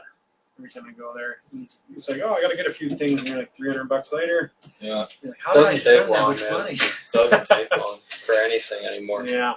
So, Cool, man. but yeah. So So now I got the pork right down there at Dudley's, so that was local, nice. right down there in Naples. Well, just north of Naples. You gonna start cooking that tomorrow? Tomorrow morning, Ryan's coming over to start cooking it. I He start- was gonna early. do one tonight, but he's gonna do them both tomorrow. Start them and run them. Mm, So be good by the evening. Ready to roll? Two? Nice. Okay. yeah, you said looking to start about 6 tomorrow. That makes sense. So 6 to 2 for the 2 of them. So should be good. Cool. What you got going on, Nate? Anything recently? Tomorrow or just recently in life? Yeah, I haven't seen you in a while. I don't know. Honestly, just the family stuff with the kid. Took him on his first camping trip last weekend up the Adirondacks. I think I saw some pictures online. Of Yeah, that. yeah, he was good, man. He was just like a little bald raccoon running around the Adirondacks. he's got to the point where he can really pull himself up on things and kind of like walk a line as long as his hands are on something, and he can get up on his feet and his hands and bear crawl. Awesome. He was all over the Adirondacks and down in the water and the sandy beach they had there. We went to Rollins Ponds. Okay. Yeah, I know where that was. Familiar with that? Yeah. Yeah, so that's where we went. And, Heck yeah. You guys That did was some a lot of fishing fun. too while you're up there, right? yeah. Yeah. So we got into some smallmouth and largemouth. Okay. A couple bite offs, so I'm assuming that was a pike. But Yeah. I was mainly just fishing plastics and the lilies. Yeah. Sweet, man. Heck Wow. yeah. That was a good time. How long you guys up there? 4 days. 4 days. Sweet. Yeah. Yeah, it's funny. Because like that's where we vacationed to growing up. When we ever like went out of state anywhere and stuff. So I was like, oh, once a year go up to the Adirondacks for a week and a half and stuff. And gosh, it's just been kind of weird because like when I was a kid, I felt like the Adirondacks was like the other side of the country. It was so far away. Yeah. Right. You know, I mean, it took Well, that's the 6, thing. From 7 hours. Buffalo, it's Yeah. gonna be Yeah, but it's just like that was the weird thing about moving out west is like if I want to drive to southern Idaho, it takes 12 hours. You know, and it's just like everything is so far away, and you get used to it. Like I said, Coeur d'Alene's about 2 hours away. It feels like it takes about 25 minutes. I mean, one, It's a different, yeah. you just kind of seeing, you're looking around the whole time and whatnot. But Then your time perspective when you're a kid, those completely different. oh, 100%. Yeah. I would get all worked up just driving over to my cousin's house. It's like 10 minutes away, and my dad didn't go like the route that I thought was the fastest. Yeah. Why are you going that way? Yeah, It's gonna take forever. It's only gonna take like 2 more minutes, man. Like, chill out. Right. I'm Yeah. gonna get there. Yeah. You have a buddy that lives 30 minutes away, and it's like a big deal to get a ride there. Yeah. Right. It's 30 minutes. It's the next town over. Might It's as not well. the same town. Might as well be on the moon at that point. Yeah. Nah. But no, dude, it's all good. And then we were shooting archery. We shot archery on Wednesday. Sorry, Oh, nice. this week. So we're doing good. Nate still got me beat right now. You His average shooting is- paper or 3D range or 3D. Nice, Yeah. man. That would be on average. Yeah. As of now, Ben usually climbs back though towards the end. Crawls his way, scratches, Yeah. crawls his way back. Coming off that torn bicep, it's You tore your bicep? yeah. You didn't tell me that. Yeah. Did you tell me that? Yeah. Okay. Yeah, probably. Yeah, so I'm only shooting like 50 pounds right now, Really? but I'm ready to turn it back up. You feel like you need more than 50 pounds out here? I mean, I usually Is there a shoot like reason? 62. Yeah. Yeah. You just feel more comfortable with that weight? A little bit less of gap and pins and stuff like Yeah. that. You know, Yeah. you don't have to worry about as much of an arrow drop. I mean, you're mostly just hunting out of a tree stand. Yeah. I mean, that makes sense. Yeah, and I'm shooting, the buck I shot this year, I shot him just a little bit further than I normally shoot. I shot him at like 33. 32, 33, something like that. So what are your pins set at? like 20, 30. 20-30? But they're pretty tight. I mean, at 20, 30. You're running a 2-pin sight? Usually, I have a 3 that's set. I have a third one that's set for like 40, where it's like 45 is what I set it for because it gets a little more gap. Gotcha. But yeah, I don't usually gap. I just usually hold a little high, a little low if I'm trying to get between them. Where should he be setting his pins when he goes out with you? 100. So 60? we're not going to be sitting in a tree stand. Yeah. Yeah. I set mine. I won at like 22. My second one's at like 36, and then my other one's a floater. Yeah, so kind of like we set that for 3D a lot. We get on the odd numbers because targets are usually on odd numbers. Nothing's on a round figure. Yeah, I just make the gap to where like if I'm a little off, like I mean, shooting at like an elk, you got a little bit of play. As long as you're better to kind of hit a little low than high. Yeah. That void is. As long as you're like not 10 plus yards off or something. Crazy. Yeah. I mean, I am shooting just I think like 72 pounds and stuff on my bow, which I don't need to be. I just find that to be. I sit in that It's pocket comfortable a and little it's bit more. nice. Yeah, you get a little bit more of that fall back into that. Yeah, but like there's the old timer in Clarkport that he's been working on bows for 40 plus years and whatnot, and I mean like he's killed moose, elk at 40 plus pounds. I mean like real lightweight stuff. I'm like, why can't you even do that? You know? Yeah. But yeah, so yeah, I mean pretty much. Whatever you're shooting 3Ds at is most likely what you'd be shooting an animal at out there. Right. Unless you're shooting 3Ds out out the stand. Yeah, for sure. I mean, if you get I think the farthest thing I've killed up north with a rifle is maybe 110 yards, 110. Right. I mean, the first mule deer I killed in southern Idaho was almost 500 yards. I shot it from the top of a ridge to another one. And this is how I quickly knew that I'll never do that again.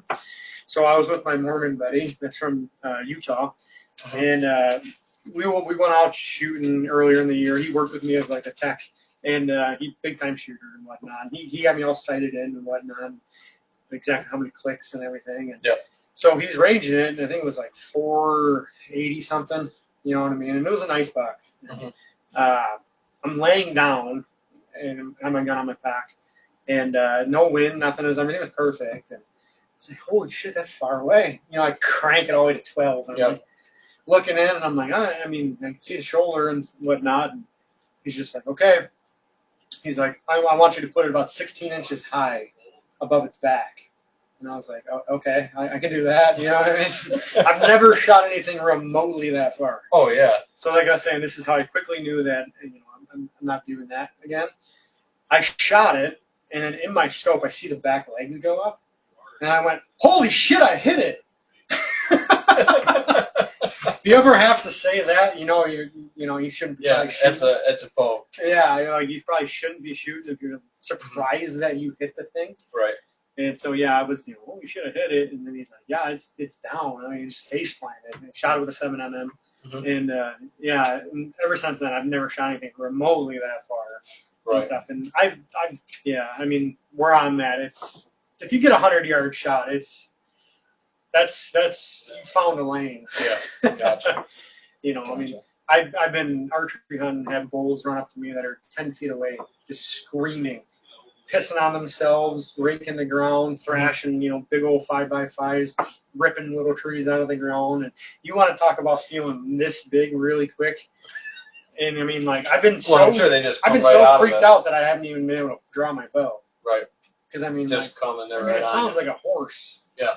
Well, yeah. And so, like we were saying, a couple 100 pounds of meat, but 1,000 pounds on the hoof, 1,200 pounds. That would be like a big Roosevelt. I mean, less than that. Okay. Yeah. But still, if you were 700-800 pounds, that's a big animal. It's huge. Yeah, I mean, yeah, for sure. I mean, if you were on if you're in Oregon hunting those big Roosevelts, they get something like that, 800 pounds. Okay. But I mean, yeah, there's just a lot of force coming through the woods. A lot of tines. Yeah, there's a big spread on those. You kind of wonder how do you get around this thick shit? Because like I was telling you earlier, like those big bulls, man, they live in like Devil's Club and Elder and like the deep shithole in a draw somewhere. big buck thickets. Exactly. I mean, where it's just like, how did you even get in there? Because I can't walk through that, and I don't have antlers, and I'm a hell of a lot smaller than you. You know what I mean? But Right. they get it out of that, and you know, a lot of times when you are bugling and you do get something that wants to play, play ball with you, what they'll do is they'll go quiet and they'll circle around you, and they're trying to get your wind and stuff. That kind of see if it's another burrow. See if it's another bull they messed with before too. Maybe. Yeah, or something. Maybe you were off. Like a lot of guys, it's easy to. Like I've called in a few guys and stuff. Oh, other guys out there. Yeah, which is hilarious. And I've actually, I'm not gonna lie, I've came in twice on guys bugle and stuff. Some guys are damn good. Yeah. You know what I mean? But it's pretty easy to tell because guys usually sound pretty fluty. Like they go like do do do do do do do do. Where elk will go do do do do. Like they kind of drop it and stuff. Where like you kind of hear them come down. A little nuance kind of stuff. Yeah, it's just the tone. It's the pitch to it and stuff. And it's always hilarious when you kind of hear guys coming in. You're like, damn, I'm doing a good job. You know what I mean? Kind of reassures you. Yeah. But yeah, it's pretty rare. I only ran into that when I was hunting in Island Park, which is like right on the border of Yellowstone and stuff. So you get a lot of people coming out there, and there's tons of big bulls out there because, especially when later season when the snow is really dumping, those elk are wintering out of Yellowstone or whatever. So they're coming out of Yellowstone, coming up over like Lion's Head Peak, and then they're dropping down by Rexburg, Idaho. There's a big desert out there where they don't really get much snow. So a lot of, I mean, they're moving super far. Yeah. So you'll watch them. Tens of miles up and down across. Yeah, I mean, that might be 100 miles, you know what I mean? And you'll watch them up on a ridge. You'll see like a string of elk, and there'll be hundreds of them. And it's just on a line. Elk on the ridge. Yeah. Yeah, it's mostly cows and whatnot, but and calves and everything. But it's pretty unique seeing that. And my old hatchery manager had a late season muzzleloader tag, and this is 25 years ago or whatever. He was telling me a story that he went up there. He has a twin brother who was also a hatchery manager. They both just retired, which is hilarious. Jerry and Joe, and they went up there and hiked all the way up top. I mean, they went up probably like 6,000-7,000 feet to get up top there. Shot this cow elk, and they ended up kind of quartering it out mostly, and they put it in garbage bags and rode it like a sled down the mountain to get back down. They literally like grabbed a quarter, triple bagged, and just rode it in the snow down. I was like, man, I wish I would have been able to see that. That would have been hilarious. But yeah, well, cool. Yeah, so you excited about the September? Heck yeah, hopefully. You guys have like a fall turkey season? Because I know you said they're like... Dude, turkeys. I don't even get in on turkeys. Well, he says, Nate, you can kill like 6, 7 of them out there. Yeah. And nobody hunts them. Yeah, I mean, like, you can...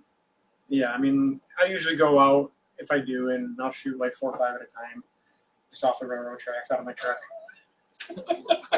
Yeah, you know, I'm just running at them. And then he's okay. Now the turkey tags out there, can you kill either sex? Yeah, well, it depends. Specifically, in the fall, you can shoot hens and whatnot. In the spring, you can't. So similar to Yeah, here. yeah. So you can shoot hens in the fall, and you know anything else, you know, tom takes it, all that stuff. But in the spring, you can't. But you can still kill 5 of them and stuff while you're out there in the spring.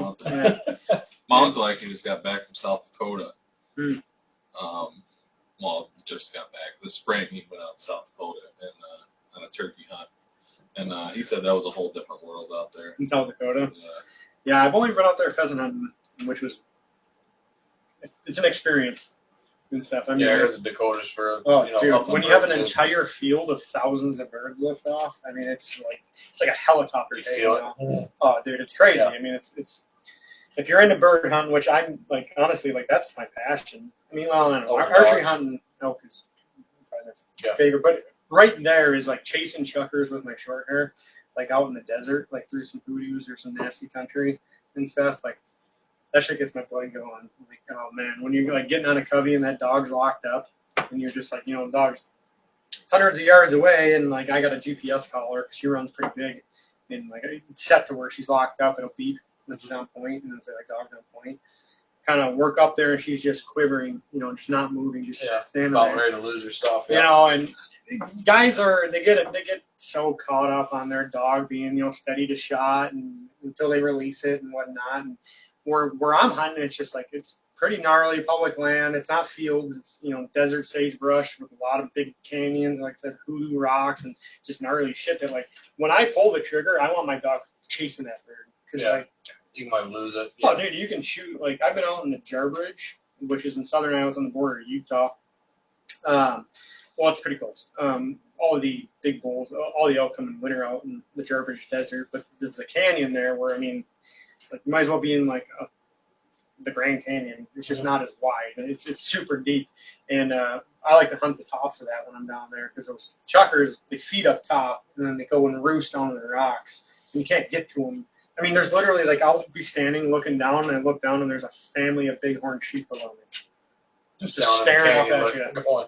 Like you're like, dude, I don't know how you live in this. You know what I mean? But so yeah, I'm like, luckily my dog's pretty good at that because those chuckers, when you like, kind of like pheasants, when you shoot them, they're injured. They don't usually fly, they run and stuff. But if you do like wingtip one and they're still on flight, I mean, they'll just send it over the canyon and stuff, and they'll just be gone a mile. Just later. Yep. You know what I mean? And just food for some badger out there. Yeah. And stuff. But yeah, chasing. I mean, I like grouse hunting and stuff, and a lot of guys kind of consider that like bonus meat. They just shoot them out of their truck, off the side of the road, which not out of the truck, but I'm guilty of carrying a pellet gun and during elk season when you're driving to where you're going and there's some roughies on the road, and you just kind of pop one off on the side. And just can't meet, you know what I mean? And but I like chasing them, kind of like up in the high country.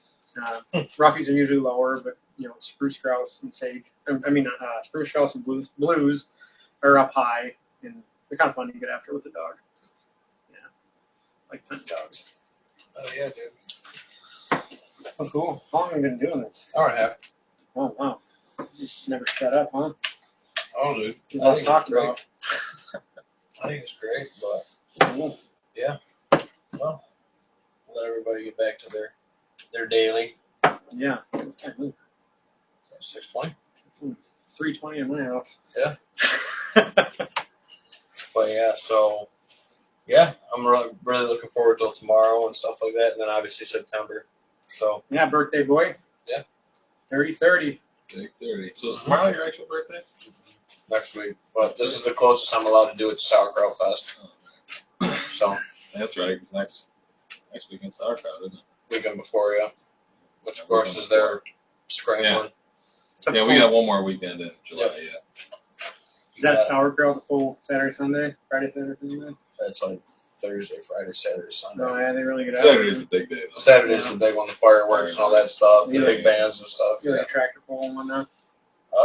They do the tractor pull Sunday. I want to say Sunday they do Yeah, it. I think they do the tractor pull up on the fireman's field and stuff. Sweet. Yep. Yeah. So, yeah, Cool. then get out to Idaho. So you're thinking probably that second weekend of September? Yeah, How's I it mean, looking? like I was saying, I like to go early. It's hot as shit. It's not comfortable, but the milk are fired up. Right. So like, what kind of, I guess, prepping or training should I do for that? Like getting in shape, or like gear. Yeah, both. Both is a good answer to that. It's just gonna be kind of getting used to Lower oxygen walking all. too. Yeah, no, it's not too bad. No? I mean, it's not like Okay. southern Idaho when I was, or even like Utah hunting out there, where you can like feel it. You know, and you're like, holy shit, I just walked up some stairs. Yeah. Like, what is wrong with me? You know what I mean? Right. It's not too bad. I would say just kind of getting used to being out all day and then going from being hot to being cold to being hot again. And then just like, I like merino wool just because you can get wet and then dries and still kind of stay warm. Even in like, you know, and then just like, you know, don't be bringing like way heavy shit and stuff. Pack light, you know, a lot of electrolytes because you're going to be sweating and stuff mostly. But then again, it's like we'll play it by ear and kind of just see how it goes. I mean, it depends on how much you really want to get after it and stuff. We can do some drives. I mean, a lot of that, like we're driving up into, you know, we can drive quite a ways, and then it's you know, track or something. Or... Yeah, I mean, it's a lot of just Forest Service road. You know, you can go 20, 30, 40 miles back, and then pick a spot on a ridge or whatever. glass or Yeah, up where I'm at, the glassing isn't too much of a thing. I got a pair of like 10x42s that I don't bring. I bring like more by listening and yeah, it's just kind of like getting an idea of like I like to like I was telling you earlier, look at trees, like see if I'm seeing aspen pockets, and then I know there's probably water over there. Yeah. But I also I got a lot of stuff mapped out, Mhm. like marked out that I like to hit. scouted and checked. Yeah, and, so a lot of spring pockets. I mean, especially if we're not getting any more rain. Like I was telling you earlier, it's been kind of weird. It's been pretty wet this summer, Yeah. as it goes for my area. I mean, it'll be dry for here. But if it stays dry, that's when those wallows become like hot spots. But I mean, like I've been sitting on those wallows, and I mean, there's grizzlies coming in there, there's mountain lions coming in there, there's Everything's got a drink, man. yeah, a buddy of mine, he shot. Did I show you that mountain lion he shot with his bow last year? Yeah. Shot It's a big cat, dude. He was elk hunting. You know what I mean? And, It just rolled into the wallow and yeah, he just. on the ground. I'm sure no. Oh yeah, sitting. I mean, I have a couple a couple of the wallows I sit on. I have some like just half-assed ground blinds I put together and whatnot, where you can with elk. I mean, with deer too, you obviously kind of see where they're walking in. Mhm. But elk, it's like, oh, there's been horses coming in here. Gotcha. You know what I mean? Yeah, they're coming on the same trail every time. Yeah, for the kinda. most part. Some of those big bulls, man, they're it's insane. They're like ghosts in the woods. I mean, as in like whitetails, you know what I mean? Yeah. Where it's just like, how can you be that big and make no noise? Yeah, or minimal noise. Yeah. Yeah. And then when you jump them, you're like, the whole force is. I mean, you don't Blows realize up, that there's yeah. 40 other elk around you, and they're just running. It makes it fun. Yeah. I mean, it's That'd be all. a cool experience. Yeah, it's definitely a learning experience, and then by no means have I even came close to mastering it. But I mean, I've done pretty well. But I'm looking forward lots to of trial and error of hiking all in and getting on a shot or whatever and just blow it, and then just almost to the point of defeat. And then what about like footwear, boots? Oh yeah, so 'Cause I heard that's kind of one of the biggest things of gear that. yeah, so like I said, I don't. It's not going to be very wet. So I like all my boots are pretty much non-insulated. I don't bring any insulated okay. boots. I usually bring like an extra set of some merino wool socks or just some nice socks. Just swap socks out or something. Yeah, I mean, like if you start getting, definitely don't be coming out with new boots. Like put some miles into them. Hike some steep stuff up. Make sure your heels aren't lifting, your feet aren't sliding forward. Mm-hmm. Invest in like a nice set of gaiters. Preferably ones that are like kind of feltish on the outside. They don't like when you're walking in the the dry dead shit and stuff. So it's pretty quiet. Yeah, that and like. So they got to be like bite-proof gaiters or anything like that, or just a regular set of gaiters? Fortunately, in northern Iowa, there's no poisonous snakes. Sweet. Which I is like cool. this even better. You don't have to go too far over into Washington. You run into rattlesnakes, but or south. You can go into Lewiston and there are a dime a dozen down there. But it's weird. Like where I'm at, there's no poisonous snakes or nothing like that.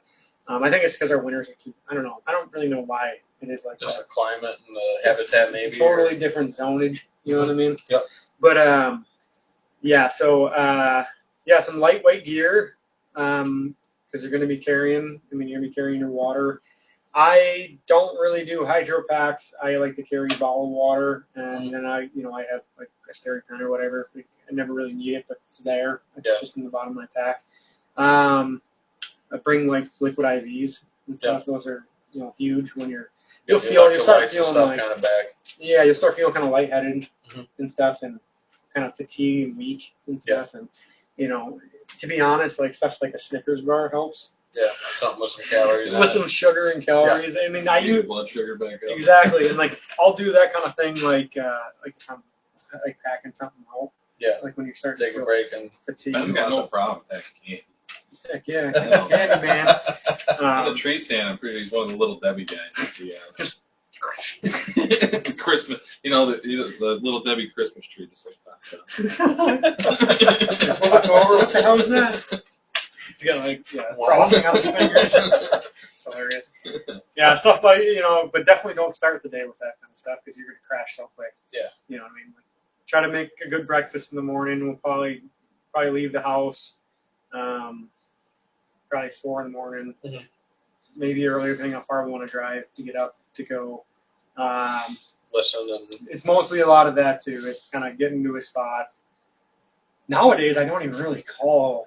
I kind of just have an idea where they're going to be. I try to, like, in the summer, if I can get eyes on elk, either I'm out four-wheeling or picking huckleberries or whatever.